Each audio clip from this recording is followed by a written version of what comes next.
विद्वानों के अनुसार मेरुदंड के नीचे की तरफ एक असीम शक्ति बैठी रहती है, 3.5 कुंडल मारकर सर्पिणी के भेष में।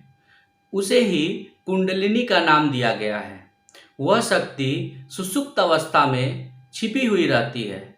जब साधक वैराग्य और एकाग्रता पर नियंत्रण पा लेता है तो वह कुंडलिनी जागृत होने के रास्ते पर चल पड़ता है।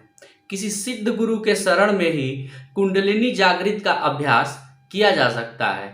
जब कुंडलिनी जागृत होती है तो वह हमारे इस मेरुदंड को होते हुए वह हमारे इस मस्तिष्क तक जाती है। इस मेरुदंड को ही ब्रह्मांड का केंद्र बताया गया है। शास्त्रों के हिसाब से हमारे जो मेरुदंड है वही इस ब्रह्मांड का केंद्र है और इसी से होते हुए कुंडलिनी जागृत होने की प्रक्रिया शुरू होती है। सिर्फ योग अभ्यास करने से कुंडलिनी जागृत नहीं होती है। कुंडली जागृत होने का सबसे पहला कारण होना चाहिए साधक के पास।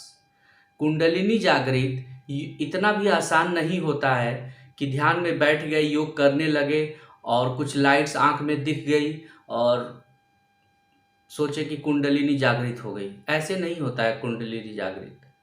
कुंडलिनी जागृत जो है, आप अभी तक जो वीडियो में देखे होंगे कि कुंडलिनी जागृत होने के बाद आँख से कान से धुआं निकलने लगेगा, आपके पास दिव्य शक्तियाँ आ जाएंगी, आप हवा में उड़ने लगिएगा, ये सब नहीं होता है कुंडलिनी जागृत में। ये सब अफवाह है। कुंडलिनी जागृत का अर्थ होता है ब्रह्म ज्ञान। ब्रह्म ज्ञान को समझने में कुंडलिनी जागृत का होना एक बहुत ही छोटी सी प्रक्रिया है। जब आप ब्रह्म ज्ञान के रास्ते पर चलिएगा तो कुंडलिनी आपकी स्वतः ही जागृत हो जाएगी। कुंडलिनी जागृत का सबसे पहला जो पड़ाव आता है वो है वैराग्य। जब तक आपके अंदर वैराग्य नहीं आएगा, जब तक जीवन मरण के चक्र को आप नहीं समझिएगा, जब तक इस दुनियादारी को आप नहीं समझिएगा, तब तक आपके अंदर कुंडलिनी जागृत होने की संभावना नहीं है।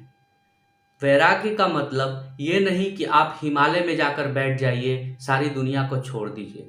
गीता में श्री कृष्ण ने कहा है स्थिर प्रज्ञ। स्थिर प्रज्ञ का अर्थ ये होता है कि वह संसार में ही रहेगा, संसार के सारे सुख दुख भोग लेगा और अपने मन को ब्रह्म में मिलाकर रखेगा।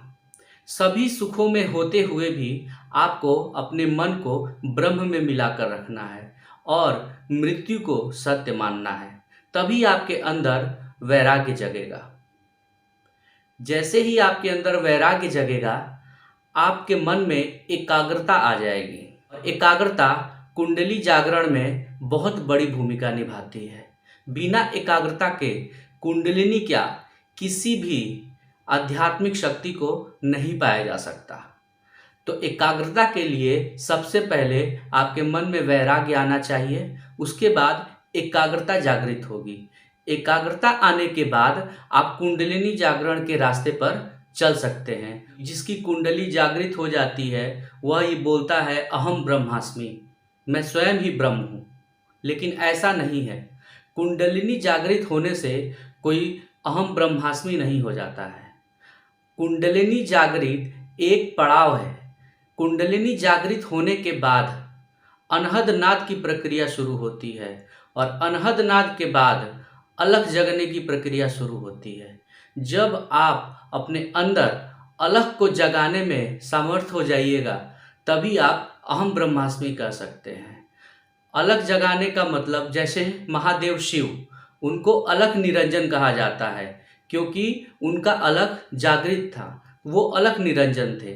तो जब कुंडलिनी जागृत होने के बाद, अनहद नाद की प्रक्रिया होने के बाद, जब साधक अपने अलख को जगाता है और अलख को जगाने में जब वह सफल हो जाता है, उसके बाद वह अलख निरंजन हो जाता है और शिव में जाकर मिल जाता है। तो वो उस समय उसको अहम ब्रह्मास्मि वो कह सकता है।